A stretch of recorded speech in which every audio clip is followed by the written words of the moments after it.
سابق وفاقی وزیر شیخ رشید احمد نے لال حویلی خالی کرنے کا حکم عدالت میں چیلنج کر دیا۔ عدالت نے فریقین کو ریکارڈ سمیت طلب کر لیا۔ دفتر متروکہ وقف املاک کے ڈپٹی ایڈمنسٹریٹر آصف علی کی جانب سے سپریم کورٹ کے حکم کے مطابق لال حویلی خالی کرنے کا نوٹس بھیجا تھا۔ شیخ رشید کی جانب سے لال حویلی خالی کرنے کے حکم کو چیلنج کر دیا گیا۔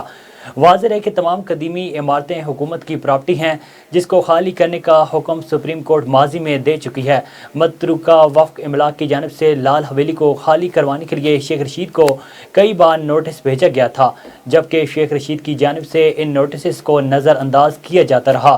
گزشتہ ہفتے میں شیخ رشید کو آخری نوٹس بھیجا گیا، جس میں 7 دن کے اندر لال حویلی خالی کرنے کا نوٹس دیا گیا، جس کو شیخ رشید نے آج راولپنڈی کی مقامی عدالت میں چیلنج کر دیا ہے۔